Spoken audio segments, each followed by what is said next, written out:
سورہ نساء میں ہم نے پڑھا کہ بہت سے احکامات آئے، ہر مختلف قسم کے، معاشرے کو بہتر بنانے کے احکامات آئے، خاندان کو بہتر بنانے کے احکامات آئے، جنگی معاملات اور لوگوں سے اسلامی حکومت کو دوسری حکومتوں کے ساتھ کیسے پیش آنا ہے، کیسے معاملہ کرنا ہے.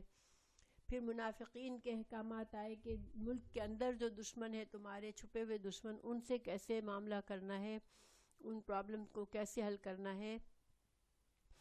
اب جو ہے قانونی نظام، یعنی کہ ملک کے اندر دیکھیں، ملک کے اندر بھی تو ایک عدالت سسٹم ہونا چاہیے، اس لیے کہ جو اندر کرائم کیے جائیں گے، لوگوں میں آپس میں اختلافات ہوں گے، جھگڑے ہوں گے، تو ان کا بھی تو اسلامی حکومت کو حل کرنا ہے. تو اب اس کے بارے میں نشاندہی کی جا رہی ہے، اس کے بارے میں بتایا جا رہا ہے. ٹھیک ہے انشاءاللہ. تو یہ آج کا جیسے آج کا جنرل بیک گراؤنڈ ہے. ایک منٹ.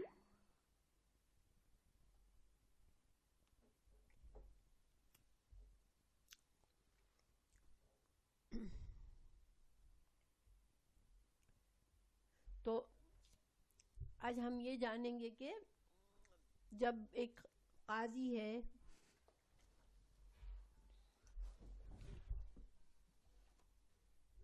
اسلامی حکومت میں قاضی جو ہے ایک فیصلہ کرنے والا، حکومت کا بڑا، اس کو کیا احتیاط کی ضرورت ہے، اس کو کیا مسائل پیش آ سکتے ہیں، وہ کس روشنی میں تمام باتوں کے فیصلے کرے. تو یہ انشاءاللہ اس کے بارے میں نشاندہی ہے. تو ہم پڑھتے ہیں اعوذ باللہ من الشیطان الرجیم، بسم اللہ الرحمن الرحیم.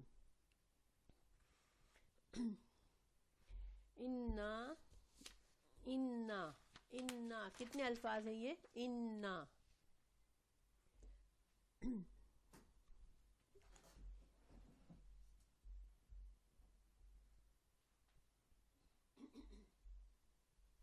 ہاں، دو الفاظ ہیں ماشاءاللہ. انا جس کا معنی ہوتا ہے بے شک، اور نون الف نا. تو عربی زبان میں جب دو حروف سیم حروف ساتھ ساتھ آ جاتے ہیں تو ان کو ایک شد کے ساتھ ایک لکھ کے شد ڈال دیا جاتا ہے، اور اس کا مطلب ہوتا ہے کہ یہ حرف جو ہے وہ دو بار آیا ہے. تو انا بے شک ہم نے، اور نا کیا ہے؟ نا ضمیر ہے. ٹھیک ہے، متکلم کی، بات کرنے والے کی ضمیر ہے.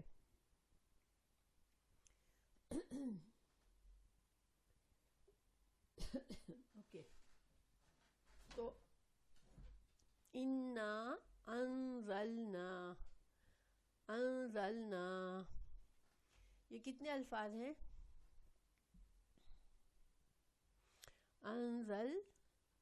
انزل ایک لفظ ہے، انزل نازل کیا، اور نا ہم نے. ٹھیک ہے، دو الفاظ ہیں.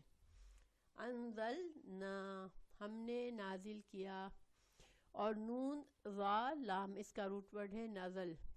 ٹھیک ہے، تو ہم نے نازل کیا الیکا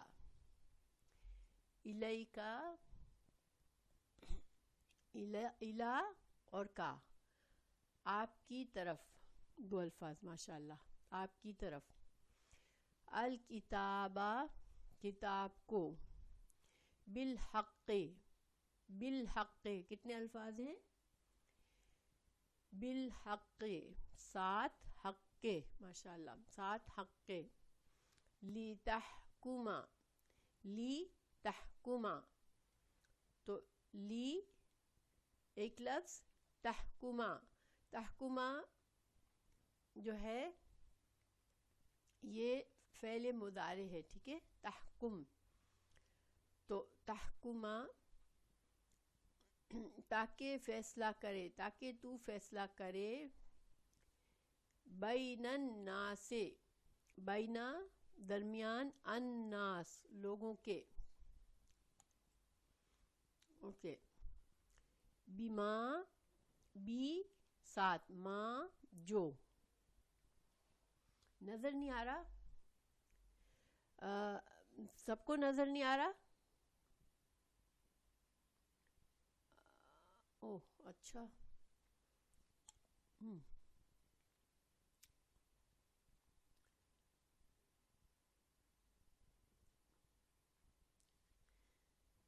پہلے نظر آ رہا تھا کہ پہلے بھی نظر آیا تھا؟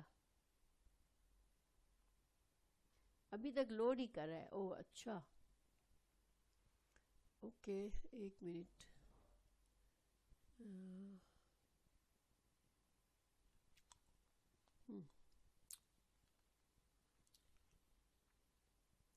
پہلے آیا تھا فیو سیکنڈس اگو. اوکے میں ایک بار پھر سے ری انٹر کر لیتی ہوں ٹھیک ہے روم میں انشاءاللہ. پتہ نہیں کیوں ایسے ہو رہا ہے لیکن اس کو ہم ایک بار پھر سے میں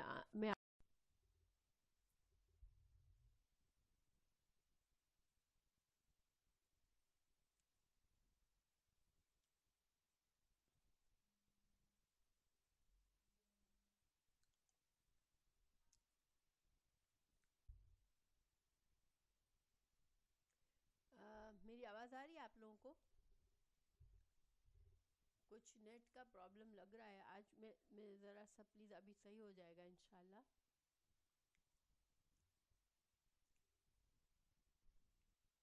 بس دعا کریں کہ یہ ہمارے لیے آسانی ہو. وائس اوکے ہے لیکن وہ فائل لوڈ نہیں. اوکے. السلام علیکم. کیا آواز آ رہی ہے؟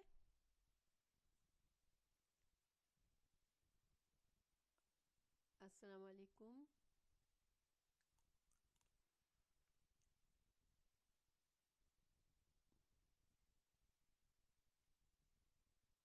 اوکے چھوٹی سی آواز آ رہی ہے.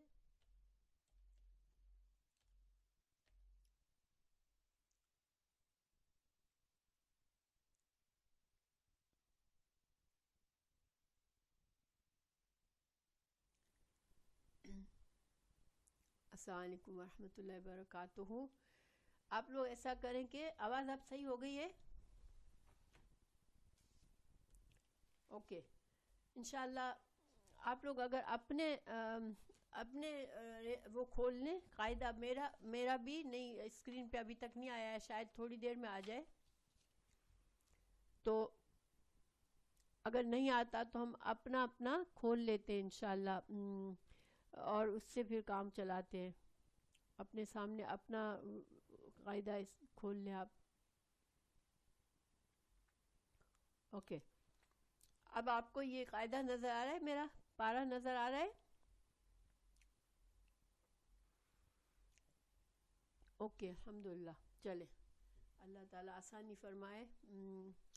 پتہ نہیں ہمیشہ کچھ نہ کچھ مسائل ہوتے ہیں. اللہ تعالیٰ ہمارے لیے آسانیاں کرے. آمین. اوکے اعوذ باللہ من الشیطان الرجیم. بسم اللہ الرحمن الرحیم. تو انا انزلنا الیک الکتاب بالحق لتحکم, تاکہ آپ فیصلہ کریں بین الناس, لوگوں کے درمیان, بما, ساتھ اس کے جو, اراکا, ارا ہوتا ہے دکھانا ٹھیک ہے. یہ خواب کے لیے بھی آتا ہے. خواب میں جب کسی کو خواب میں دکھایا جاتا ہے تو بھی ارا آتا ہے, لیکن یہاں پر خواب مطلب نہیں ہے بلکہ جو یقینی علم جو قرآن اور حدیث کا علم آپ صلی اللہ علیہ وسلم کو دیا گیا اس کے بارے میں بات ہو رہی ہے. ارا دکھایا گیا, کا تجھ کو, یعنی قرآن اور حدیث میں جو حکمت کی باتیں اور جو فیصلہ کرنے کی قوت جو ہمیں قرآن اور حدیث سے ہم نے آپ کو سکھائی, اس کے ساتھ آپ اللہ نے جو آپ کو دیا ہے وحی کے ذریعے, اس کے ذریعے آپ فیصلے کریں لوگوں کے درمیان. ولا تکن, ولا اور نہ, تکن تم ہو جاؤ, للخائنین, خائن کے لیے, خیانت کرنے والوں کے لیے. خائن جو ہوتا ہے یہ منافق ہی کی طرح ہوتا ہے, لیکن منافق دین کے معاملے میں حق کو چھپاتا ہے اور دین کے معاملے میں غلط بیانی کرتا ہے اور خائن جو ہے وہ دنیا کے فائدہ، دنیا کی چیز کوئی ہوتی ہے اس کے معاملے میں غلط بیانی کرتا ہے اور حق کو چھپاتا ہے. ٹھیک ہے، تو خائن. تو اسی لیے اگر کوئی انسان ہاں خا واو نون، ماشاء اللہ نسرین، خا واو نون اس کا روٹ ورڈ ہے، اور یا نون جمع کے لیے ہے. تو جو لوگ جھوٹی گواہی دیتے ہیں وہ بھی خیانت کر رہے ہوتے ہیں. ٹھیک ہے، اس لیے کہ حق کے مطابق گواہی دینا یہ امانت ہے. کسی کے پاس اگر کسی نے کوئی جرم دیکھا اور وہ حق کے ساتھ گواہی دیتا ہے تو وہ امانت ادا کر رہا ہے. لیکن اگر کسی نے جرم کو دیکھا ہے مگر جھوٹی گواہی دے رہا ہے تو وہ خیانت کر رہا ہے. ٹھیک ہے، تو خائنین کے لیے خصیمہ، خصم کہتے ہیں جھگڑالو کو، بہت جھگڑا کرنا. تو آپ جھگڑا نہ کریں ان کی طرف سے جو کہ خیانت کرتے ہیں. اب اس آیت میں ہمیں کیا ہم نے سیکھا؟ پہلی بات یہ کہ اسلامی مملکت میں جو فیصلے ہوں گے لوگوں کے اختلافات کے، وہ اللہ کی کتاب کے ذریعے ہوں گے. شرعی لا، اسلامی حکومت میں شرعی لا ہونا چاہیے. اس کی دلیل ہمیں کہاں ملتی ہے؟ یہاں سے کہ لوگوں کے درمیان جو بھی فیصلے ہو ان کو آپ کو کیسے کرنا ہے. ہاں میں کہنے جا رہی تھی پھر میں نے نہیں کہا. خصم کہتے ہیں شوہر کو. تو اس سے مطلب ہوتا ہے کہ بعض شوہر جو ہوتے ہیں وہ بہت جھگڑالو ہوتے ہیں یا بیوی میں جھگڑا ہوتا ہے تو بیوی جو ہے خصم کہتی ہے اپنے شوہر کو، مینس کے شوہر جو ہے وہ بہت جھگڑالو ہے. بہرحال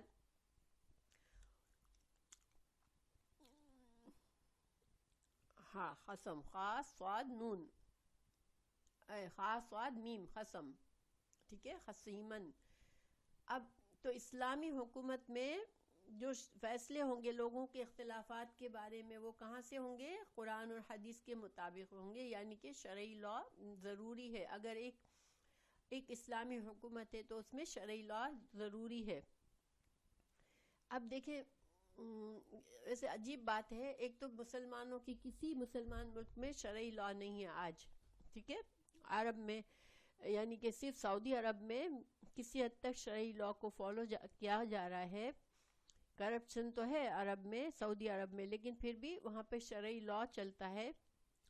تو آپ کو پتہ ہے کہ نان مسلمز تو بڑا کرٹیسائز کرتے ہیں کہ یہ عرب تو بہت ظلم کرتے ہیں، لوگوں کے ہاتھ کاٹ دیتے ہیں، لوگوں کو پبلک کے سامنے ہینگ کر دیتے ہیں.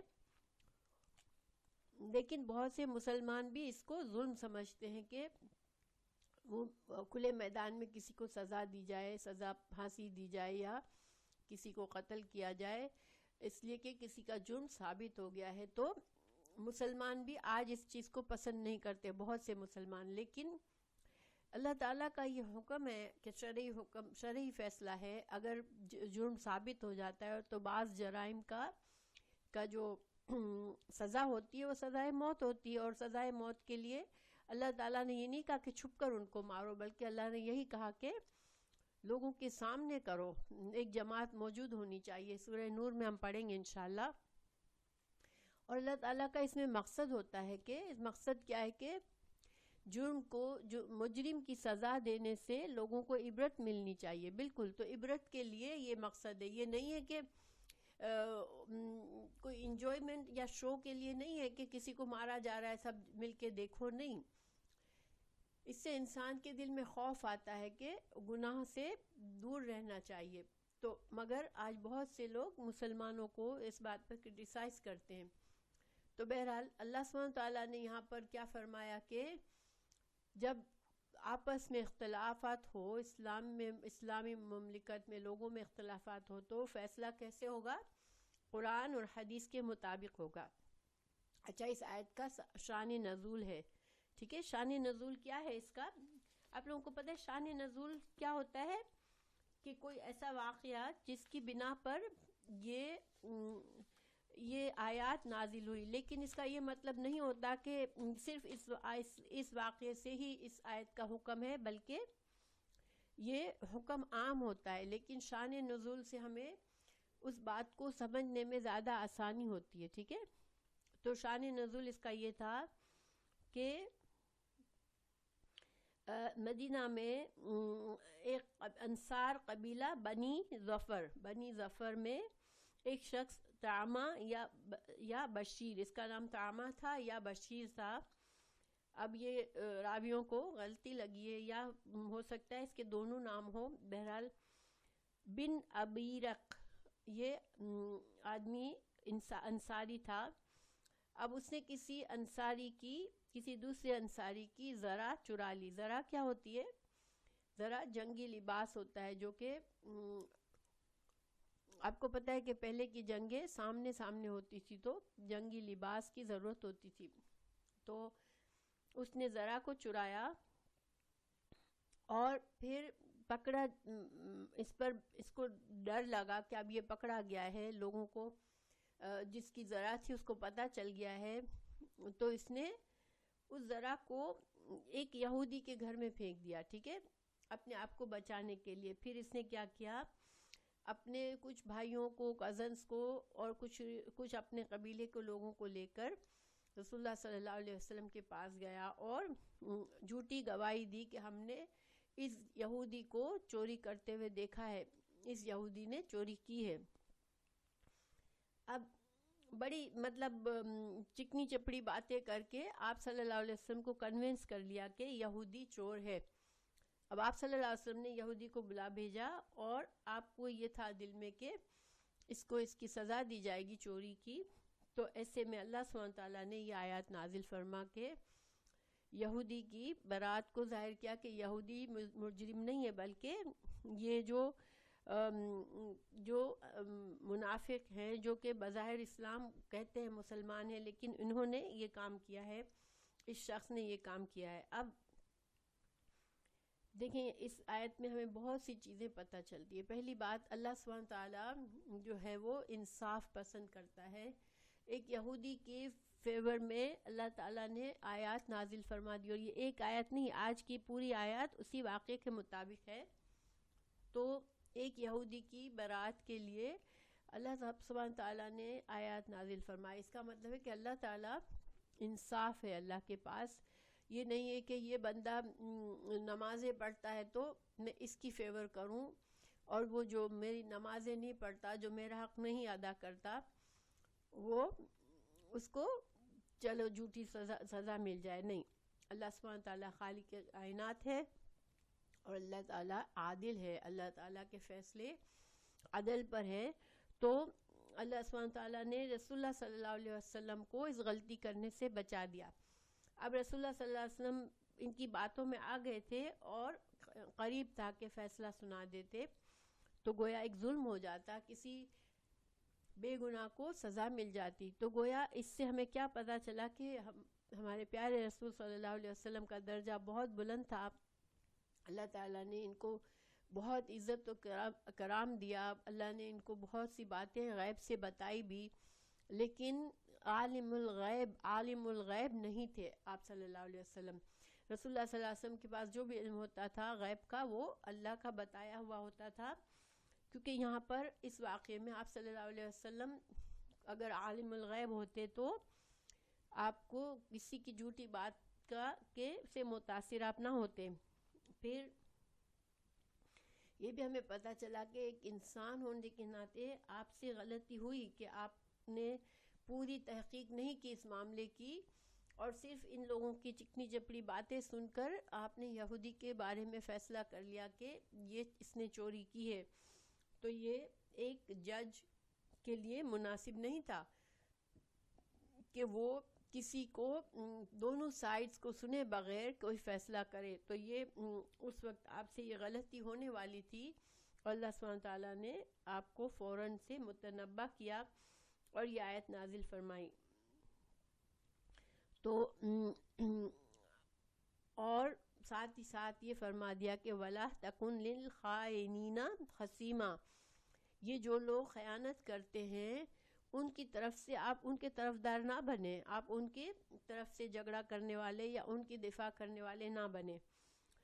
تو یہ اللہ سبحانہ تعالیٰ کا کا طریقہ ہے کہ اللہ تعالیٰ انبیاء کرام کو معصوم رکھتے ہیں.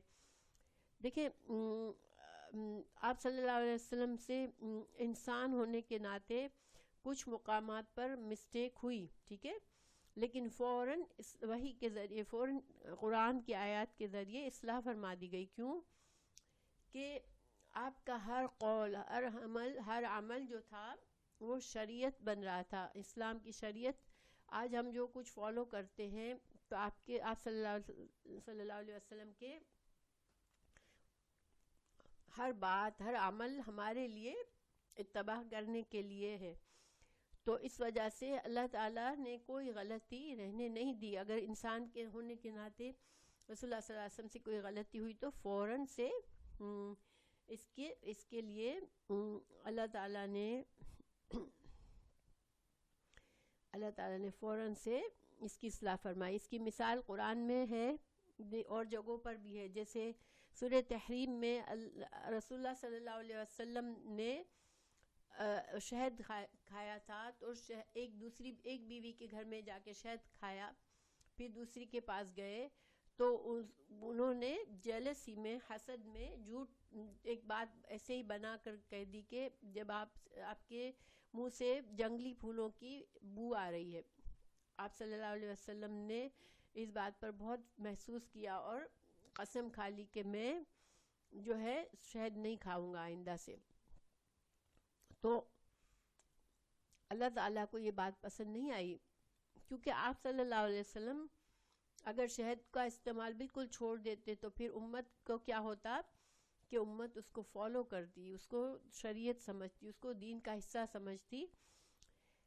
اس لیے فوراً سے اصلاح کر دی گئی. اللہ تعالیٰ نے فرمایا یا ایھا النبی لما تحرم ما تحل اللہ، اللہ تعالیٰ نے جو تم پر حلال کیا ہے اس کو تم کیوں حرام کر رہے ہو.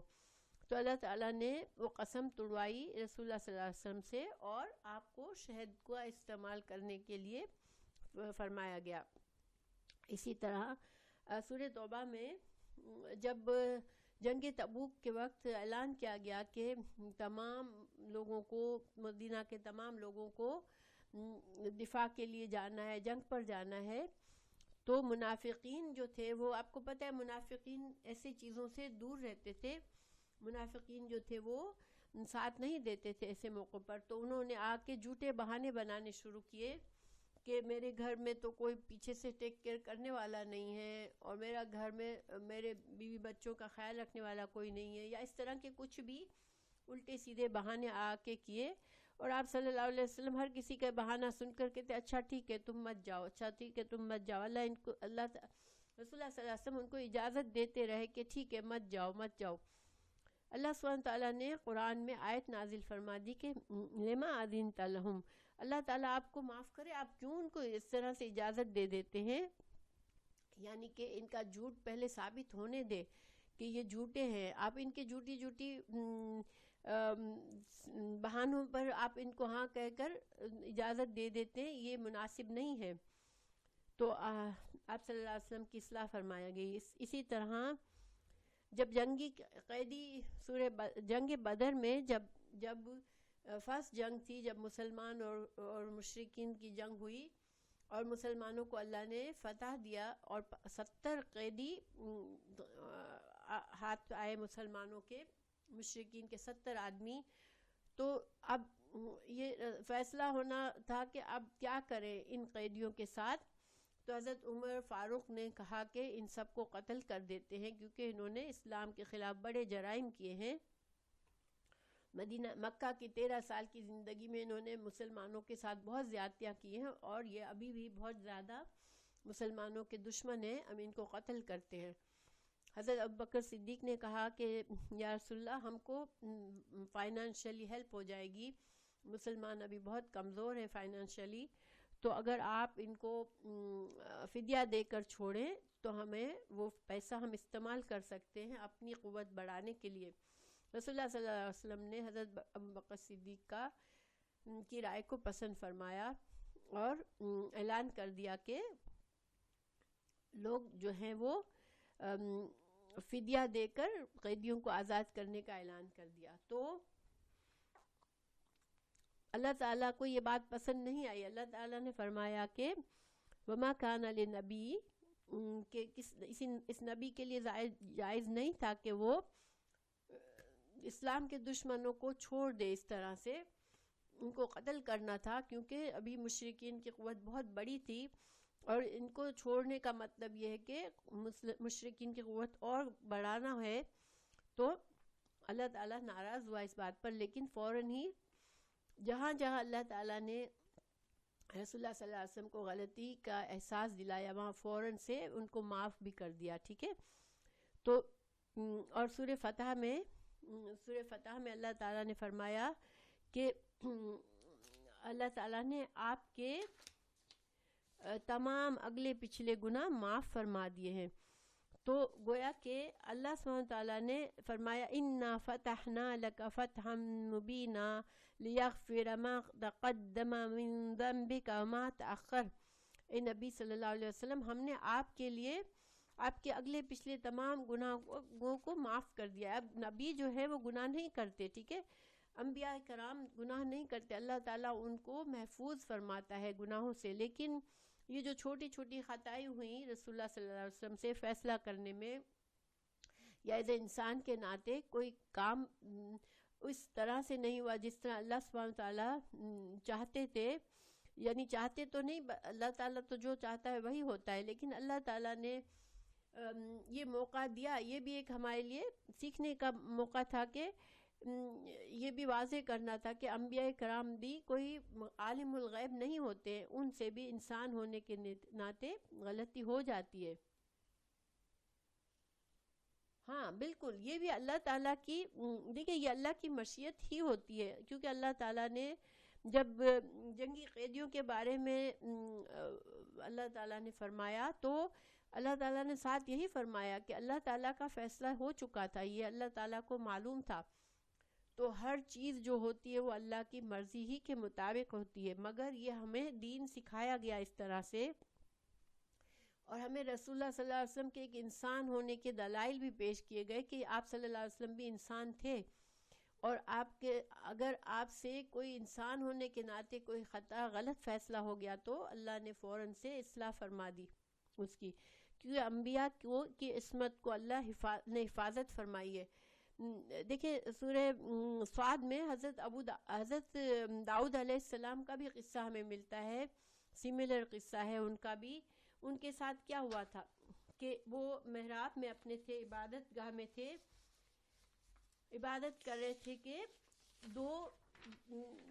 دو لوگ آ گئے اندر، آپ کے خلوت میں آ گئے کچھ لوگ، اور ایک آدمی نے کہا کہ آپ ڈر گئے. حضرت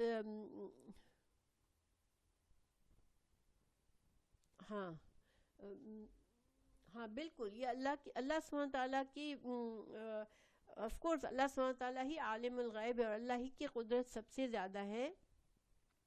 تو حضرت داؤد علیہ السلام کے کمرے میں آ کر انہوں نے کہا کہ حضرت داؤد علیہ السلام ڈر گئے، تو انہوں نے کہا آپ ڈرے نہیں، ہمارے درمیان ایک معاملہ ہو گیا ہے، آپ سے ہم فیصلہ کروانے کے لیے آئے ہیں. پھر ایک ہی آدمی بولے جا رہا تھا، اس نے کہا کہ میرے بھائی کے پاس 99 دمبیاں ہیں، میرے پاس صرف ایک ہے، مگر میرا بھائی مجھ سے زیادتی کر رہا ہے، مجھ سے جبرن مجھ سے کہہ رہا ہے کہ تیری یہ ایک دمبی بھی مجھے دے دے. تو اب حضرت داؤد علیہ السلام جو ہے بے خیالی میں، ایک تو دیکھیں نا، اب عبادت گاہ میں تھے، کوئی جج کے کرسی پر نہیں بیٹھے ہوئے تھے، تو اتنے شاید الرٹ نہیں تھے. انہوں نے کہا اچھا یہ تو بڑی زیادتی کر رہا ہے تیرا بھائی، اور ایسا لوگ اکثر کر دیتے ہیں مل جل کے رہنے والے، کہ جس کے پاس قوت ہوتی ہے وہ زیادتی کر جاتا ہے. تو فوراً سے اللہ سبحانہ تعالیٰ نے ان کو احساس دلایا کہ نہیں، یہ آپ کا فیصلہ کرنے کا طریقہ صحیح نہیں تھا، آپ نے دوسرے بندے کو بھی سننا تھا، تو دونوں طرف کے معاملات کو دیکھ کے فیصلہ کرنا تھا. حضرت داؤد علیہ السلام نے بھی فوراً سے معافی مانگی. اللہ سبحانہ تعالیٰ نے فرمایا یا داؤد انا جعلناک خلیفۃ فی الارض فاحکم بین الناس بالحق ولا تتبع الهوى فیضلک عن سبیل اللہ ان الذین یضلون عن سبیل اللہ لهم عذاب شدید بما نسوا یوم الحساب. اے داؤد ہم نے تمہیں زمین میں خلیفہ بنا دیا، تم لوگوں کے درمیان حق کے ساتھ فیصلہ کرو اور اپنی نفسانی خواہش کی پیروی نہ کرو، ورنہ وہ تمہیں اللہ کی راہ سے بھٹکا دے گی۔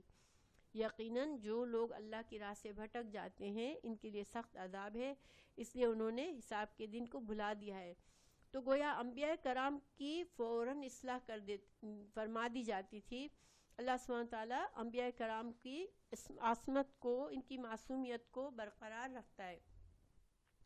تو یہاں پر ہمیں رسول اللہ صلی اللہ علیہ وسلم کو بھی فوراً سے تنبیہ کر دی گئی، اور پھر یہ بتا دیا گیا کہ آپ جو ہے وہ کسی خائن کی، کسی کی باتوں میں آ کر کبھی فیصلہ نہیں کیجیے گا۔ تو ہمیں یہاں پر کیا سبق ملتا ہے کہ اسلام کا قاضی جو بھی جج ہوتا ہے وہ ہمیشہ وہ پورے دلائل دیکھے۔ اس کی بڑی بھاری ذمہ داری ہے کہ وہ دلائل اور حالات کو دیکھ کے فیصلہ کرے، نہ کہ لوگوں کی باتوں کو سن کر فیصلہ کر لے، یا کسی کے کنونس کرنے پر فیصلہ کر دے، یا کوئی پروپیگنڈا۔ دیکھیں بہت پروپیگنڈا ہوتا ہے، کبھی ایسے میں کوئی کیس آتا ہے، لوگوں میں بڑی باتیں چل رہی ہوتی ہے، مگر جج کو الاؤڈ نہیں ہے کہ لوگوں کی باتوں کو سن کر فیصلہ کرے۔ اس کو کورٹ میں سارے ثبوتوں کو، گواہوں کو دیکھ کے فیصلہ کرنا ہے۔ تو اور رسول اللہ صلی اللہ علیہ وسلم ایک انسان تھے، ہمیں یہ بھی پتہ چلتا ہے یہاں پر۔ آپ صلی اللہ علیہ وسلم کی ایک حدیث بھی ہے، آپ نے فرمایا کہ خبردار میں ایک انسان ہوں، جس طرح میں سنتا ہوں اسی کی روشنی میں میں فیصلہ کرتا ہوں۔ ممکن ہے ایک شخص اپنی دلیل اور حجت پیش کرنے میں تیز رار اور ہوشیار ہو، اور میں اس کی گفتگو سے متاثر ہو کر اس کے حق میں فیصلہ کر دوں، اور حالانکہ وہ فیصلہ حق پر نہ ہو، اور اس طرح میں دوسرے مسلمان کا حق اسے دے دوں۔ ایسے یاد رکھنا چاہیے کہ یہ آگ کا ٹکڑا ہے، اور یہ اس کی مرضی ہے کہ وہ اسے لے لے یا چھوڑ دے۔ یعنی آپ صلی اللہ علیہ وسلم نے بھی حدیث میں بھی یہ وارننگ دی تھی کہ دیکھو میں تو فیصلہ کرتا ہوں، چونکہ مجھے تم لوگ جو کچھ بتاتے ہو، گواہیاں دیتے ہو، لیکن میں انسان ہوں، مجھ سے پھر بھی غلط فیصلہ ہو سکتا ہے۔ لیکن تم اگر کسی کے حق میں غلط فیصلہ ہو جائے تو تم یہ خوش مت ہو جانا کہ تم کو فائدہ ہو گیا، کیونکہ یہ فائدہ تمہیں ایک آگ کی طرح ہے کہ تمہیں جہنم کی آگ کا ٹکڑا مل گیا ہے۔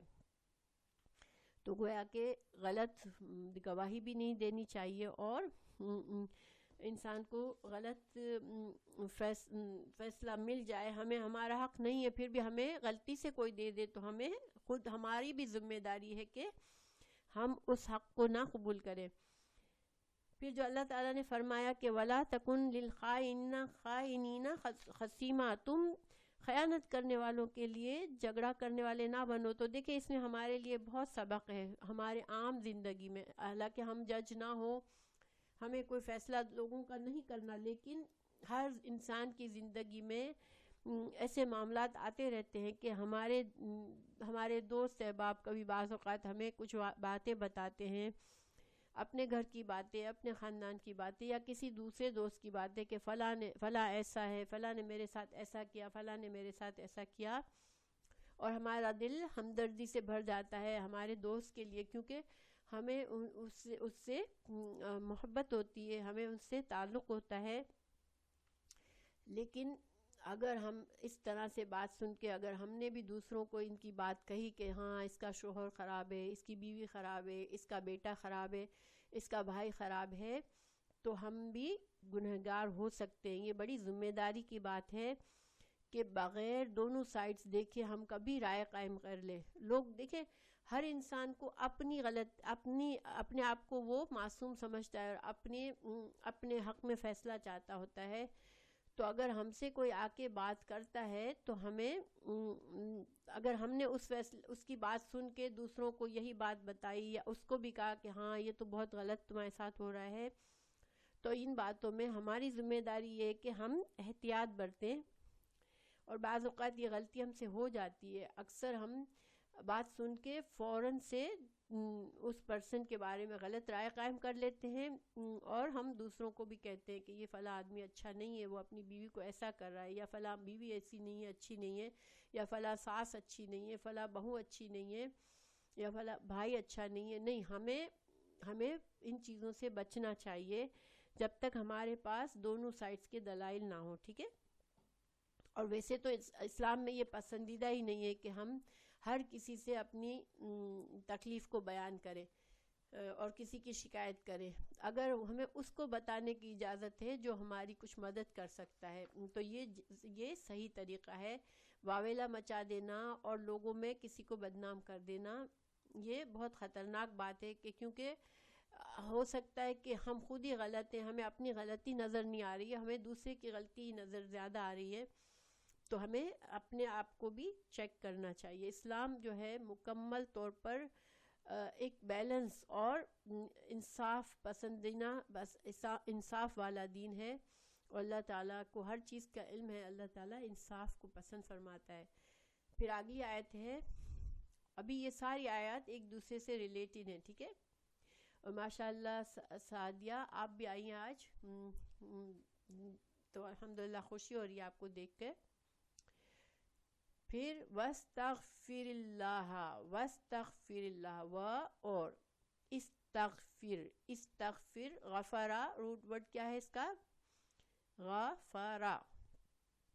غفرا ہوتا ہے ڈھانک دینا، گناہوں کو ڈھانک دینا. ہاں ماشاءاللہ.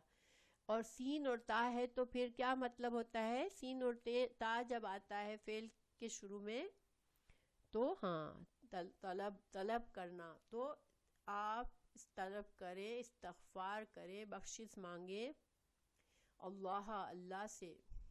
ان اللہ، بے شک اللہ تعالی، کانا ہے غفور الرحیم، غفور بخشنے والا، رحیمن، ہاں رحیمن رحمہ سے ہے بہت زیادہ رحم کرنے والا.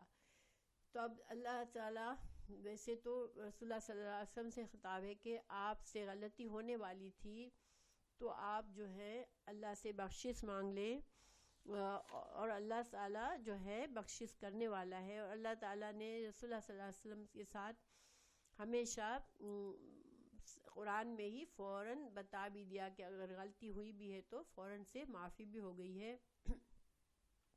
حضرت موسیٰ علیہ السلام سے قتل ہوا، انہوں نے معافی مانگی، اللہ تعالیٰ نے فوراً قرآن میں ہی بتا دیا کہ میں نے معاف کر دیا ان کو فوراً. تو اللہ تعالیٰ انبیاء کو پاک صاف رکھتا ہے گناہوں سے، اور ان کی معصومیت کو برقرار رکھتا ہے. اور ویسے تو عام جنرل حکم بھی ہے اس کا، صرف رسول اللہ صلی اللہ علیہ وسلم سے ہی نہیں ہم سمجھ سکتے. انسانوں کو جو بھی ہم اس طرح کے معاملات میں آتے ہیں، جیسے میں نے بتایا بھی آپ لوگوں کو کہ ہم خود بھی چاہے ہم جج نہ ہو لیکن ہم لوگوں کو جج کرتے ہیں اور لوگوں کے بارے میں فیصلے کرتے ہیں اور رائے قائم کرتے ہیں، اور اس کے مطابق ہم عمل بھی کرتے ہیں. تو پھر ہمیں بھی سوچنا چاہیے. کسی کے بارے میں ججمنٹ پاس کرنا یہ ذمہ داری کی بات ہے، اور یہ بغیر دلائل کے ہمیں کسی کے بارے میں ججمنٹ پاس نہیں کرنا چاہیے. اور اگر ہم سے یہ غلطی ہوتی رہی ہے تو ہمیں معافی مانگنی چاہیے. اللہ تعالیٰ ہمیں معاف فرما دے گا انشاءاللہ. پھر ولا، اور نہ، تجادل، جدال اردو میں بھی کہتے ہیں نا. ہاں بالکل، کرنے سے پہلے ہر ایک مسلمان جو ہے نا وہ بالکل اندھا بن کے نہیں چلتا. اس کے ہر فیصلے، ہر عمل میں ایک ججمنٹ ہوتا ہے، اور وہ ذمہ داری سے چلتا ہے کہ میرے ہر ایکشن کا ریئیکشن ہے، میرے ہر عمل کا، ہر فیصلے کا مجھے حساب دینا ہے. تو انشاءاللہ ہم یہ عادت ڈالیں گے تو ہم جو ہے بہت سی برائیوں سے بچ جائیں گے. تو ولا تجادل، جدال اردو میں ہم کہتے ہیں. جدال کیا ہوتا ہے؟ جھگڑا کرنا، بحث کرنا. تو ولا، تو نہ، تجادل، تو جھگڑا کر، عن الذین، ان سے، الذین ان لوگوں سے، یعنی کہ ان کی طرف سے، ہاں جیم دال لام، یا یختانون، یہ اسٹل خا واو نون خون، اس روٹ ورڈ وہی ہے جو خیانت کرتے ہیں، ٹھیک ہے، جو خیانت کرتے ہیں. انفسہم، انفسہم نفس کی جمع ہے انفس، اور ہم اپنے نفسوں پر. اب دیکھیں اللہ سبحانہ تعالیٰ نے یہاں کیا فرمایا، سوچنے والی بات ہے. اللہ تعالیٰ فرما رہے ہیں کہ تم جھگڑا مت کرو، تم اس کا ساتھ مت دو، اس کی طرف طرفداری مت کرو جو کہ خود اپنے آپ سے خیانت کر رہا ہے. اللہ تعالیٰ نے یہ نہیں کہا کہ وہ دوسروں سے خیانت کر رہا ہے، اپنے آپ سے خیانت کر رہا ہے. تو اس سے ہمیں کیا سبق ملا کہ جب انسان جھوٹی گواہی دے رہا ہوتا ہے، کسی کے اوپر جھوٹے الزامات لگا رہا ہوتا ہے، اپنے آپ اپنا جرم چھپا رہا ہوتا ہے، تو وہ اصل میں کیا کر رہا ہوتا ہے، خود اپنے آپ کے لیے نقصان کر رہا ہوتا ہے. بظاہر تو انسان ایسا کیوں کرتا ہے کہ اپنے آپ کو اچھا بنانے کے لیے، کہ دیکھو میں اچھا ہوں وہ برا ہے، یا دنیا کا فائدہ لینے کے لیے کہ یہ فائدہ مجھے مل جائے دوسروں کو نہ ملے. تو لیکن یہ اصل میں فائدہ نہیں ہوتا. اللہ تعالیٰ کہہ رہے ہیں کہ یہ تو اپنے نفس کے ساتھ زیادتی کر رہے ہیں، اپنے آپ سے خیانت کر رہے ہیں. کیوں ایسا ہے کہ جب چونکہ اللہ تعالیٰ سب کچھ جانتا ہے اور وہ ایسا کرنے والوں کی سزا بہت بڑی ہے، تو پھر جب انسان چھوٹے سے فائدے کے لیے آخرت کے لیے اللہ کی ناراضگی مول لیتا ہے، تو وہ پھر اپنے ہی نفس کے خلاف خیانت کر رہا ہوتا ہے، دوسروں کے لیے نہیں کر رہا ہوتا. اور اللہ تعالیٰ نے فرمایا کہ تم ایسے لوگوں کا ساتھ مت دو، ان کی طرفداری مت کرو، ورنہ تم بھی اس جرم میں شامل ہو جاؤ گے. تو یہ انشاءاللہ یہ ہمارے لیے سیم بات ہے کہ ہمیں ایسے معاملات میں ہمیں کسی کا بارے میں، ایک مسلمان کسی کے بارے میں ججمنٹ پاس نہیں کرتا، وہ بہت محتاط ہوتا ہے. اور خوان جو ہے، خوان یختانون انفسہم، ان اللہ، ان بے شک اللہ، اللہ لا یحب نہیں محبت کرتا، من جو کانا ہے خوان، خوان بہت زیادہ خیانت کرنے والا. یہ مبالغے والا صیغہ ہے، ٹھیک ہے. خوان جو جس کی یہ عادت بن چکی ہے کہ وہ خیانت کرتا ہے، وہ ہر چیز میں امانت دار نہیں ہے، ہر حق کی بات میں، معاملات میں یہ جھوٹ، حق کو چھپا کے جھوٹ کو پیش کرتا ہے. اور اسیمن، اور گناہ، اسم ایسا گناہ ہوتا ہے جو کہ خاص طور سے جانتے بوجھتے کیا جائے. تو یعنی کہ جو خیانت کر رہا ہوتا ہے اس کو پتہ ہوتا ہے کہ میں غلط کر رہا ہوں، لیکن وہ خیانت کرتا ہے کچھ فائدے کے لیے. تو اللہ تعالیٰ ایسے لوگوں سے محبت نہیں کرتا. تو کیا انسانوں کو ضرورت ہے کہ اللہ تعالیٰ ان سے محبت کرے؟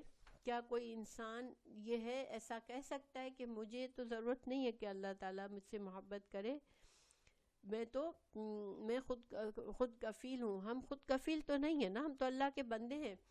تو جب اللہ تعالیٰ اناؤنس کر رہے ہیں یہاں پر، واضح طور پر ہمیں فرما رہے ہیں کہ میں ایسے لوگوں سے محبت نہیں کرتا، تو پھر ہمیں ایسے عمل سے اس کو معمولی نہیں سمجھنا چاہیے. بہت سی باتیں آج ہم کرتے ہیں لیکن ہم ان کو بہت معمولی سمجھتے ہیں، یہ بہت بڑے بڑے گناہ ہوتے ہیں، مگر ہمیں اس کا علم نہیں ہوتا، اس لیے ہم ان کو بہت چھوٹا سمجھتے ہیں. اور ہم جو ہیں بہت جلدی لوگوں کے بارے میں ججمنٹ پیش کر لیتے ہیں. بہت زیادہ لوگوں سے ذرا سا سلام دعا بھی کی اور ہم نے رائے قائم کر لی کہ یہ بندہ ایسا ہے، یہ ایسا ہے، یہ ایسا ہے. ہم ایسا کرتے ہیں اور اس کے بارے میں ہمیں کوئی بھی ذرا سا بھی ہمارے دل میں کھٹکا نہیں آتا، بلکہ ہم لوگوں کے سامنے بھی بولتے ہیں کہ یہ فلاں بندہ ایسا ہے، فلاں بندہ ایسا ہے. مگر ہمیں کوشش کیا کرنی چاہیے کہ جس کا جو معاملہ ہے اللہ کے ساتھ ہے.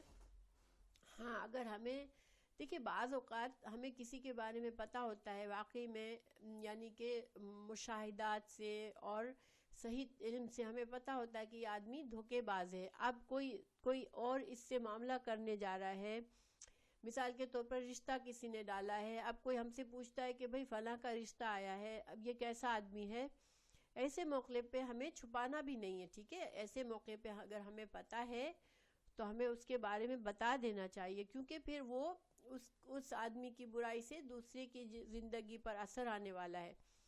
اسی طرح کوئی تجارت کر رہا ہے، کسی سے کوئی چیز خرید رہا ہے، اگر ہمیں یقین ہے، یقینی علم ہے کہ وہ بندہ صحیح نہیں ہے، تو پھر ہمیں ایسے موقع پہ بتا دینا چاہیے، یہ برائی نہیں ہے۔ لیکن کسی کے بارے میں ججمنٹ پاس کرنا بلا وجہ، کوئی پرپس بھی نہیں ہے، اور بلا وجہ میں اس کی بات بھی کرنا، اس سے ہمیں بہت بچنے کی ضرورت ہے، کیونکہ یہ پھر ہم اپنے نفس کے خلاف جرم کر رہے ہیں یہ ایسا کر کے۔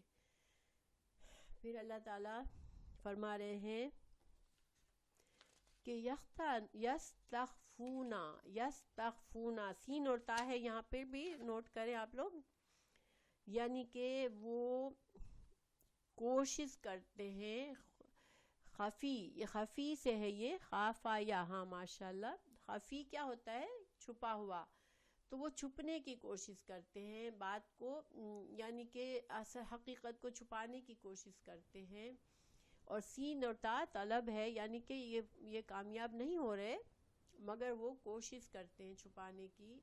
کامیاب کیوں نہیں ہو رہے؟ کہ اللہ تو جانتا ہے، تو یہ کوشش کرتے ہیں من الناس، لوگوں سے، ولا یستخفونا، مگر وہ نہیں چھپا سکتے، من اللہ، اللہ سے، وہوا، اور وہ، معہم، ان کے ساتھ ہے، یعنی اللہ ہر چیز کو اپنے علم سے احاطہ کیے ہوئے ہے، اللہ کا علم ہر جگہ ہے۔ اذ یبیتون، اذ جب، یبیتون، باتا یا بی تو کیا ہوتا ہے؟ رات گزارنا، ٹھیک ہے؟ تو رات گزارنا عام طور پر دیکھیں سرگوشی کے کام، گناہ کے کام، کوئی انسان سازشیں کر رہا ہوتا ہے، وہ عام طور پر چھپ کر رات کے وقت کی جاتی ہے، لیکن اس میں ضروری نہیں ہے کہ صرف رات کو ہی ہو۔ انسان جب چھپ کے کوئی پلاننگ کر رہا ہوتا ہے، مشورہ کر رہا ہوتا ہے کہ ہمیں اس بات کو ایسے پیش کرنا ہے، جیسے جھوٹے گواہ تیار کر رہا ہے چھپ کر، آپس میں صلاح مشورہ کر کے، تو یہ کیا ہے؟ یبیتون، چھپ کر کرنا، یہ جو چھپ چھپ کے مشورے کر رہے ہوتے ہیں، تو اللہ اس وقت ساتھ ہوتا ہے ان کے، اللہ دیکھ رہا ہوتا ہے ان کو، مالا، جو نہیں، یرضا، پسند کرتا، من القول، قول میں سے، یعنی کہ وہ چھپ کر ان باتوں کو کر رہے ہوتے ہیں جن باتوں کو اللہ نہیں پسند کرتا، تو اس وقت بھی اللہ دیکھ رہا ہوتا ہے۔ تو یہ سمجھتے ہیں، یہ لوگوں سے اپنے اچھائی، لوگوں کے سامنے اچھے بنتے ہیں، گناہ کرتے ہیں، لوگوں سے چھپاتے ہیں، غلط بیانی کرتے ہیں، غلط شہادتیں دیتے ہیں، لیکن اللہ سے تو کچھ نہیں چھپ سکتا۔ اللہ تو اس وقت بھی دیکھ رہا ہوتا ہے جس وقت وہ پلاننگ کر رہے ہوتے ہیں، مشورہ کر رہے ہوتے ہیں بری باتوں کا، جن باتوں کو اللہ پسند نہیں کرتا، تو پھر، اور اللہ کا علم تو ہر جگہ ہے، تو وہ کہاں جا کر چھپیں گے؟ مطلب یہ کہ ایسے کاموں سے انسان کو باز آنا چاہیے۔ وَكَانَ، اور ہے، اللہ بما، ساتھ اس کے، جو یعملون، وہ عمل کرتے ہیں، محیطا، محیط احاطہ سے ہے، احاطہ کیا ہوتا ہے؟ گھیر لینا، جیسے احاطہ سرکل کو کرتے ہیں، اگر ہم نے کسی چیز کے گرد سرکل بنا دیا تو ہم نے اس کو احاطہ کر دیا، تو اللہ تعالیٰ نے گھیرے میں لیا ہوا ہے، یعنی کہ اللہ تعالیٰ کا علم ہر چیز پر وسیع ہے، اور اللہ تعالیٰ نے ان کو اپنے گھیرے میں لیا ہوا ہے، ان کے جو بھی اعمال ہے وہ اللہ تعالیٰ اس کو دیکھ رہا ہے، اور ان کے لیے ان کے اعمال ناموں میں لکھے جا رہا ہے یہ سب کچھ، اور ان کی سزا ان کو ملے گی۔ یہ محیط سے یہ بھی اشارہ ہے کہ اللہ تعالیٰ اللہ کے قبضے میں ہے یہ اس وقت جو کچھ یہ کر رہے ہیں۔ تو انسان دیکھیں، ہم سب میں یہ خرابی ہو سکتی ہے کہ ہم دوسروں کے سامنے تو اچھا بنتے ہیں، ہاں واو تھا خود، ہاں ہاتا، ہاں تو ہا واو توئی، ٹھیک ہے، تو ہاتا اسی کا روٹ ورڈ، ماشاءاللہ۔ تو انسان جو ہے، ایک مسلمان کا اندر اور باہر دونوں صاف ستھرا ہونا چاہیے، اس لیے کہ ہمارے اندر اگر برائیاں چھپی ہوئی ہیں، غلط کام ہم اکیلا پن میں کر رہے ہیں، اور غلط باتیں کر رہے ہیں بڑے بڑے بے باک ہو کر، اور لوگوں کے سامنے ہمارا ایک اچھا فرنٹ ہے، تو ہم اس بات پر خوش نہیں ہونا چاہیے مسلمانوں کو، اس لیے کہ اس مومن کو یقین ہوتا ہے کہ اللہ سب کچھ دیکھ رہا ہے۔ پھر اللہ تعالیٰ نے فرمایا ہاں انتم، ہاں جو ہے تنبیہ ہے، ٹھیک ہے، خبردار رہو، اور تنبیہ ہے کہ کان کھول کر سن لو، جیسے ہم کہتے ہیں نا تم کان کھول کے سن لو، اس طرح سے ہے ہاں انتم تم، ہاں اولائی وہ لوگ ہو، ہاں اولائی جمع ہے، تم وہ لوگ ہو، جادل تم جھگڑا کرتے ہو، جدال سے ہے، اور یہاں پر ان لوگوں کی طرف سے بات کی جا رہی ہے جو اس چور کے طرفداری کرنے کے لیے آئے تھے، اس کے رشتہ دار، اس کے دوست احباب جو آئے تھے رسول اللہ صلی اللہ علیہ وسلم کے پاس۔ تو اللہ تعالیٰ فرما رہے ہیں کہ تمہارے دلوں میں ابھی بھی تم جو ہے اپنی رشتہ داری میں، اپنی محبتوں میں، اپنی دوستوں میں تم جگڑنے کے لیے آئے ہو، جادل تم انہم اس چور کی طرف سے، غلط کام کرنے والوں کی طرف سے، فی الحیات الدنیا دنیا کی زندگی میں تو تم جلدی سے آ جاتے ہو، اپنی محبتوں میں پھنس کر تم غلط آدمی کی شفاعت کے لیے آ جاتے ہو، اور ظاہری بات ہے کہ وہ آپ اس ماحول کو دیکھیں کہ وہ قبائلی ماحول تھا، لوگوں کے جو آپس کی دوستیاں، تعلق، رشتہ داریاں ہی ایسی تھی جو ہر چیز سے زیادہ اہم سمجھی جاتی تھی، کیونکہ اسی کے ذریعے انسان کی قوت ہوتی تھی، اسی کے ذریعے انسان کا تحفظ ہوتا تھا۔ تو پھر جب اسلام، کچھ لوگ مسلمان ہو گئے، کچھ نہیں ہوئے، اب ان میں آپس میں ایسے کرائمز ہوتے، کچھ ہوتے، تو ایک ہم جو پرانی دوستی، محبت، ہمدردی کی وجہ سے بعض اوقات لوگ ان کی غلط لوگوں کی سازش میں آ جاتے تھے ان کے بچاؤ کے لیے۔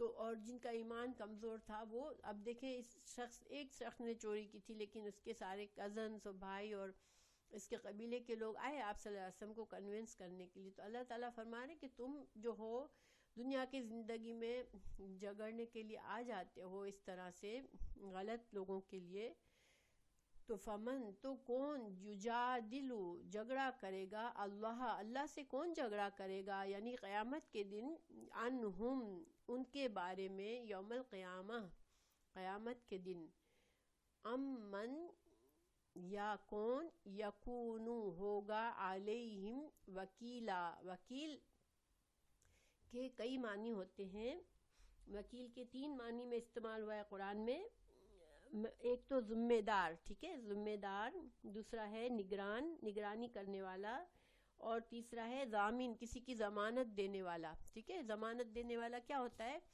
کہ میرے بھروسے پہ اس آدمی کو چھوڑ دو، میں اس کا ذمہ دار ہوں، ٹھیک ہے۔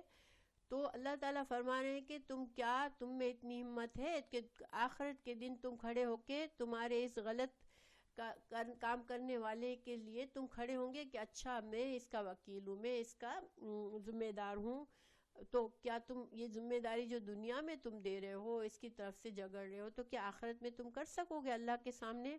ظاہری بات ہے کہ تم نہیں کر سکتے، تو پھر دنیا میں بھی تم اس طرح سے وکیل بن کر نہ آؤ۔ پھر اللہ تعالیٰ نے فرمایا وَمَن يَعْمَلْ، اور وہ من جو، یعمل عمل کرے گا، سو کہتے ہیں برائی، تو ایسی برائی جو انسان جانتے بوجھتے کرتا ہے، سوًا او یظلم نفسہ، یا ظلم کر بیٹھتا ہے اپنے نفس پر۔ ہمیشہ قرآن میں گناہ کو اپنے نفس پر ظلم کرنے کا کہا گیا ہے، شرک کرتا ہے کوئی تو وہ ظلم کرتا ہے اپنے اوپر، اور یہ آپ اس کا کانسیپٹ سمجھتے ہیں کہ کیوں انسان اپنے اوپر ظلم کر رہا ہوتا ہے جب گناہ کر رہا ہوتا ہے، کیونکہ وہ قیامت کے دن اس کی سزا اپنے لیے مقرر کروا رہا ہے، اور یہ آخرت کی سزا دنیا کے ہر فائدے سے بڑی سزا ہے، اور آخرت کا ایک لمحے کا بھی کی سزا انسان کے لیے انبیئربل ہوگی۔ تو پھر تم جو ہو یعنی کہ انسان پھر غلط کرتا ہے تو اپنے نفس پر ظلم کر رہا ہوتا ہے۔ قرآن کی ایک آیت ہے کہ جب کافروں کو جیسے جہنمیوں کو لے کر جایا جا رہا ہوگا تو ابھی جہنم بہت دور ہوگی اور ایک ہلکا سا جھونکا محسوس ہوگا جہنم کا ان کو، اور وہ بے اختیار جیسے ایک پاگل نہیں چیخ اٹھتا، ایک بالکل انسان جیسے بے بس ہو کر ایک دم بے قابو ہو کر چیخ اٹھتا ہے، اس طرح سے وہ چیخ اٹھیں گے کہ اللہ ہم نے اپنے اوپر ظلم کر دیا، اللہ ہمیں معاف کر دے اب. یعنی کہ صرف ایک ابھی جھونکا آیا ہوگا ان کو، ابھی ان کو جہنم میں داخل نہیں ہوئے ہوں گے، ابھی بہت دور ہوں گے، ایک جھونکا آئے گا تو یہ پکار اٹھیں گے بےتاب ہو کر کہ اللہ ہم نے تو ظلم کر دیا اپنی جان پر، ہمیں تو معاف کر دے، ہمیں تو دوسرا موقع دے دے، ہمیں بچا لے، ہمیں دنیا میں دوسری بار ڈال دے تاکہ ہم اچھے بن جائے، اپنے گناہوں کا ازالہ کر دے. تو یعنی کہ جہنم ایک ایسی چیز ہے کہ انسان ایک لمحے کا بھی نہ سوچے کہ میں ٹھیک ہے میں دنیا میں آج جو کر لوں تھوڑا سا گناہ تھوڑا سا اگر مجھے سزا مل جائے گی تو کیا، آخر میں تو میں جنت میں جاؤں گا. اور یہ طریقہ یہود کی سوچ تھی یہ کہ وہ کہتے تھے کہ ہم چند دن کے لیے جہنم میں جائیں گے پھر ہم جنت میں چلے جائیں گے. اور آج بہت سے مسلمان بھی اسی گمان میں ہے کہ چونکہ ہم کلمہ گو ہیں تو اگر ہمیں سزا تھوڑی سی ملی بھی تو پھر ہم جنت میں چلے جائیں گے، لیکن جہنم کا ایک جھونکا بھی انسان کے لیے انبیئربل ہوگا، بہت مشکل ہوگا. تو اللہ تعالیٰ محفوظ رکھے، جہنم کی آگ سے ہم سب کو بچائے، آمین.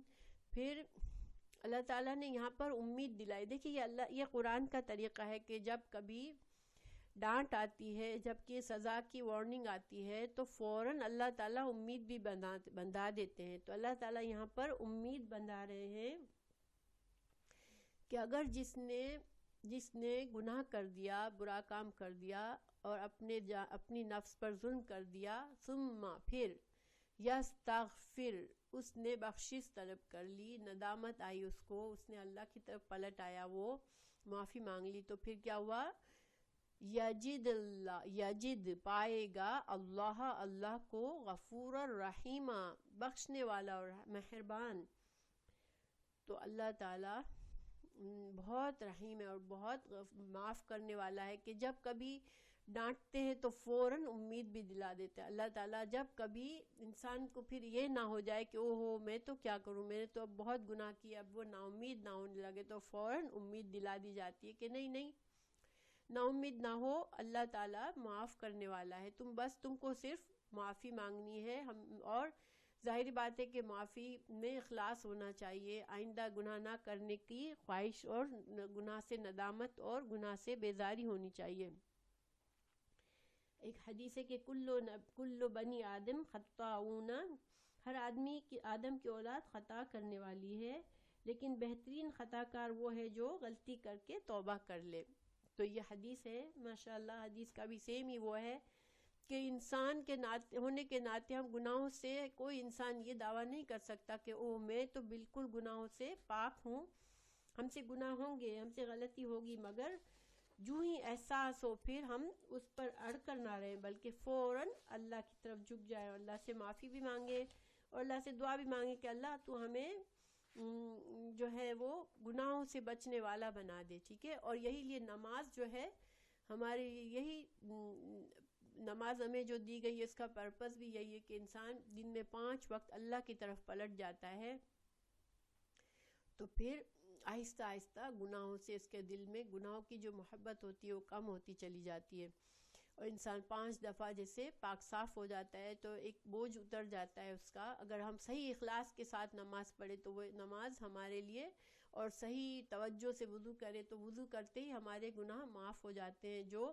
ایک نماز سے دوسری نماز، ایک وضو سے دوسرے وضو کی تک جو گناہ ہوئے ہوتے ہیں وہ ہمارے اس سے ہی پاک ہو جاتے ہیں انسان. تو جب بار بار انسان پاک ہوتا رہے گا تو پھر اس کے جسم پر، دیکھیں ایک انسان ریگولر شاور لیتا ہے تو پھر اس کے جسم پر گندگی نہیں رہتی، اسی طرح ہماری روح پر بھی گندگی کا بوجھ نہیں رہتا. اگر ہم نماز کو باقاعدگی سے پڑھتے رہتے ہیں، کبھی غلطی ہو فوراً اپنے آپ کو سوچے اور اللہ کی طرف پلٹ آئے، اللہ سے معافی مانگے، اللہ سے دعا مانگے، تو انشاءاللہ کان اللہ علیما ومن یکسب اور جس نے کمائی کی، کسب کہتے ہیں کہ ہم نے کوئی محنت کی پھر اس کے بدلے میں ہمیں کچھ ملا، تو گویا یکسب جس نے کمائی کی، اسمن گناہ کمایا، یعنی جس نے کچھ پلاننگ کی، کچھ کام کیا مگر وہ گناہ کا کام تھا، اب اس کے ذمہ ایک گناہ آ گیا، اس کے سر پر ایک گناہ کا بوجھ آ گیا، فَإِنَّمَا تو بے شک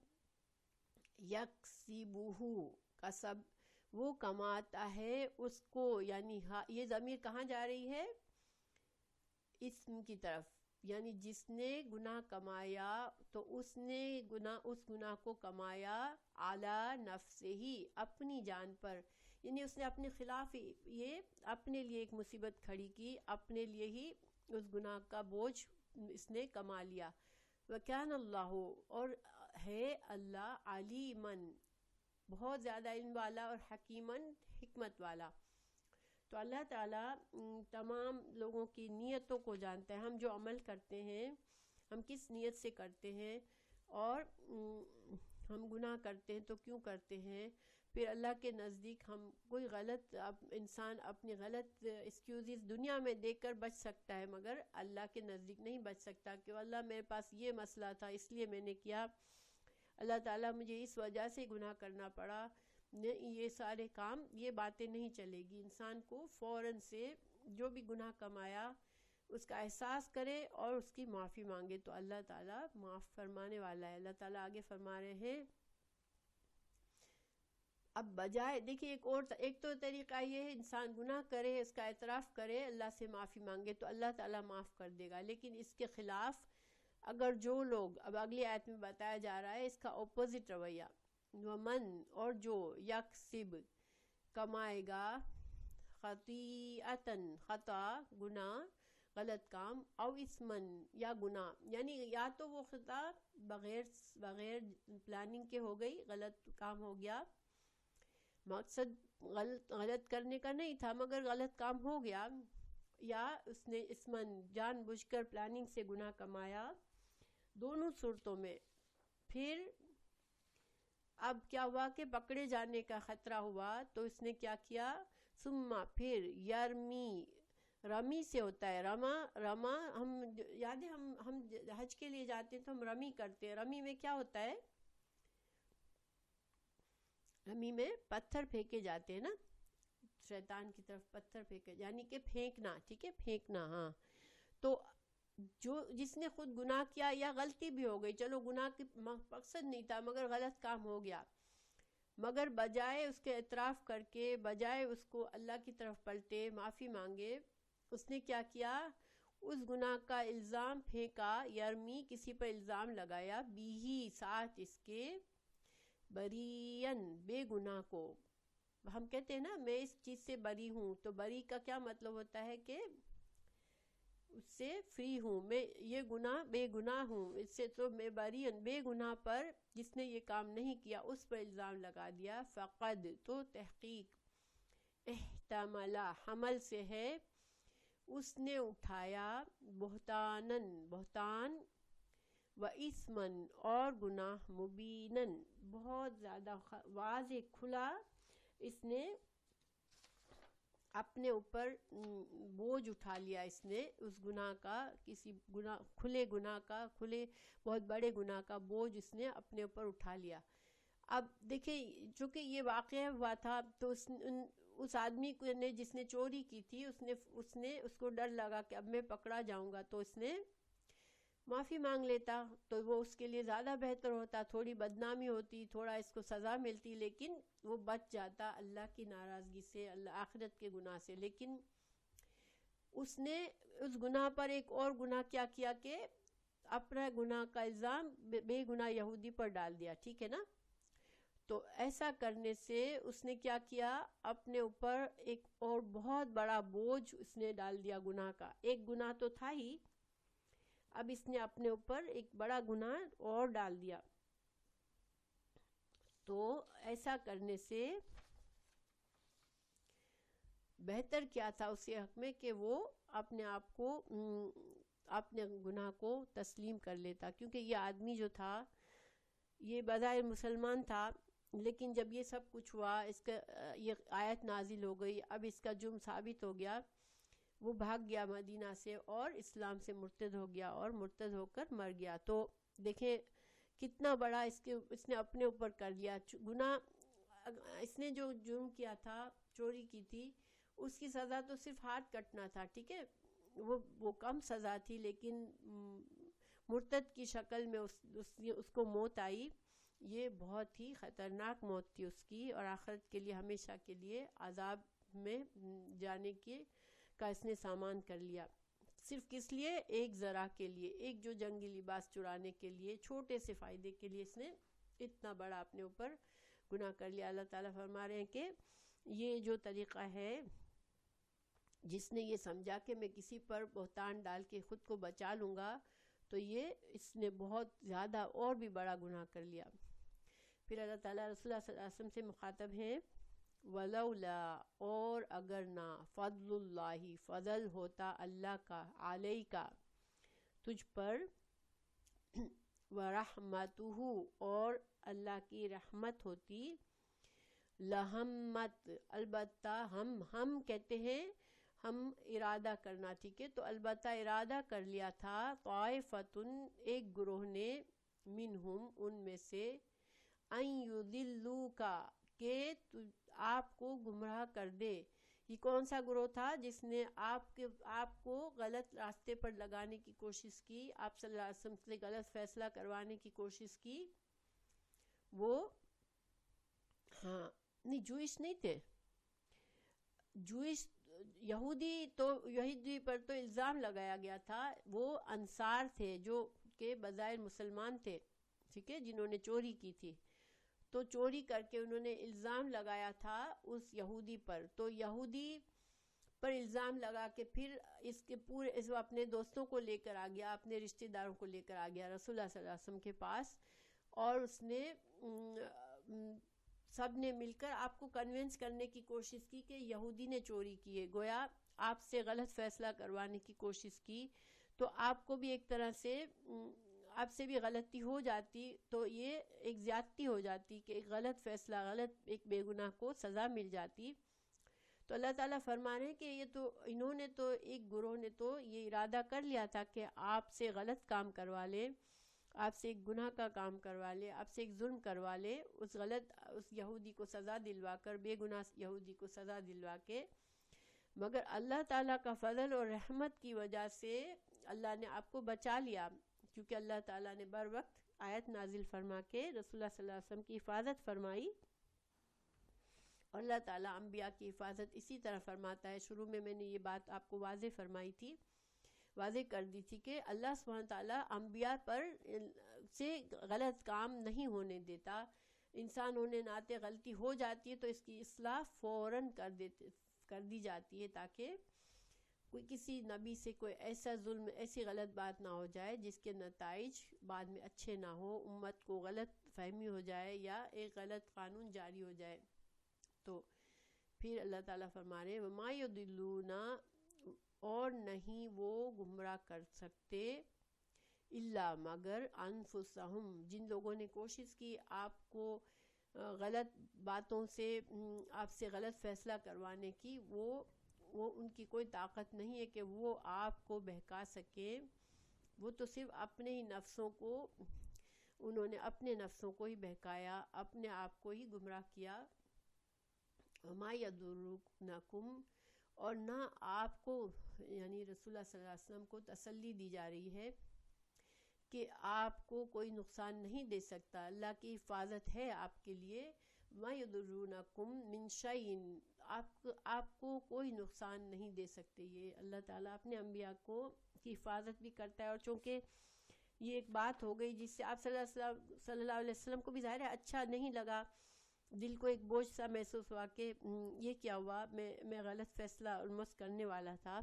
تو یا فوراً اللہ تعالیٰ نے اپنے نبی کو تسلی بھی دے دی کہ آپ فکر نہ کریں، آپ کو انہوں نے کوشش کی مگر آپ کو کوئی اس طرح سے نقصان نہیں پہنچا سکتا، اللہ آپ کی حفاظت فرماتا ہے. پھر اللہ تعالیٰ نے رسول اللہ صلی اللہ علیہ وسلم پر ایک اور احسان جتا رہے ہیں، اللہ تعالیٰ یہاں بتا رہے ہیں، ذکر فرما رہے ہیں کہ اللہ کا فضل کیا ہے آپ پر. وَأَنزَلَ، اللہ نے نازل کی، اللہ اللہ نے علیہ کا آپ پر الکتاب کتاب والحکمت اور حکمت وعلمک اور آپ کو سکھایا ما لم جو نہیں تکن آپ تھے تعلم آپ نہیں جانتے تھے یہ قرآن کیا ہے، آپ نہیں جانتے تھے حکمت کی باتیں.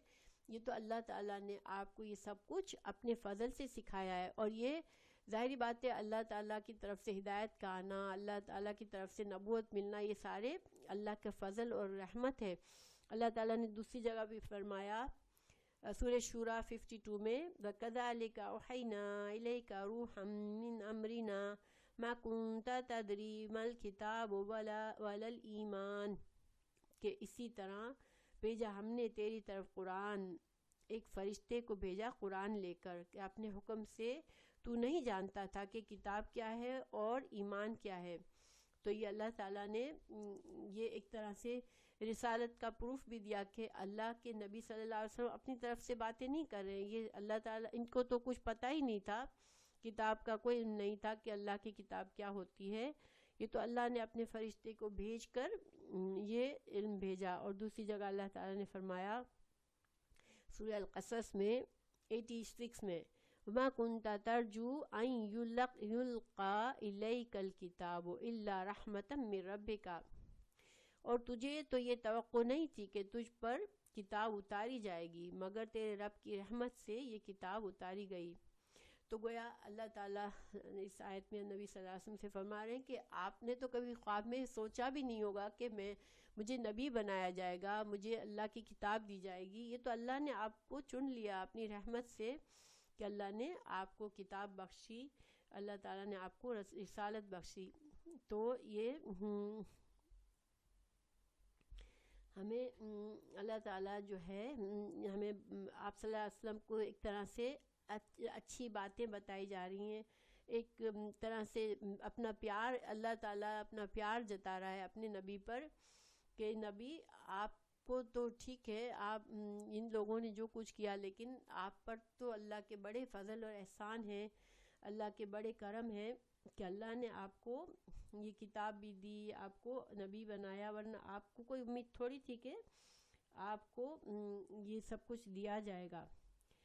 تو سبحان اللہ، یہ ایسی آیتیں مجھے بڑا دل کو اثر کرتی ہے کہ اللہ تعالیٰ کا پیار جن میں جھلک رہا ہوتا ہے کہ دیکھیں جہاں کچھ غلطی ہوتی ہے وہاں پر اللہ اصلاح بھی فرما دیتا ہے فوراً، لیکن پھر تسلی بھی فرماتا ہے، امید بھی اللہ تعالیٰ امید بھی دیتا ہے. اور یہ اللہ تعالیٰ اپنے انبیاء کے لیے تو خاص بات ہے، رسول اللہ صلی اللہ علیہ وسلم پر تو اللہ کی خاص رحمت ہے، مگر اللہ تعالیٰ مومنوں کے ساتھ بھی یہی معاملہ کرتا ہے کہ جہاں غلطی کا احساس غلطی ہو جاتی ہے فوراً سے اللہ تعالیٰ تسلی بھی دے دیتے ہیں.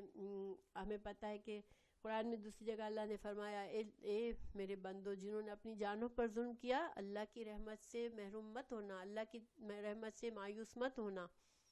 تو گویا اللہ تعالیٰ ہم سے صحیح بہت پیار کرتے ہیں. اللہ تعالیٰ ہم سے جیسے ایک ماں اپنی اولاد سے پیار کرتی ہے اس سے بھی 70 گنا زیادہ پیار کرتے ہیں. تو ہم سے غلطی تو ہوتی رہے گی، لیکن اگر ہم اللہ تعالیٰ کی کتاب کو پکڑ کے رکھیں گے اور اللہ تعالیٰ کے سے محبت کریں گے اور اللہ کی کوشش اپنی پوری کوشش کریں گے تو اللہ تعالیٰ ہمیں بھی اسی طرح گناہوں سے اور برائیوں سے پاک کر دیں گے اور بچاتے رہیں گے انشاءاللہ. اللہ تعالیٰ آخر میں فرماتے ہیں کان فضل اللہ علیہ کا عظیمہ، آپ پر تو میرا اللہ کا فضل بہت بڑا ہے. اور یہ ہم سب جانتے ہیں آپ صلی اللہ علیہ وسلم تمام انسانوں سے اللہ تعالیٰ نے ان کو چنا ہوا ہے اور عظیم مرتبہ بخشا ہے. اللہ تعالیٰ ہمیں رسول اللہ صلی اللہ علیہ وسلم کی صحیح اطاعت اور اتباع کرنے کی توفیق دے تاکہ ہمیں بھی اللہ کی برکتیں اور اللہ کی رحمت نصیب و آمین. بالکل. تو الحمدللہ ہمارا آج کا لیسن پورا ہوا.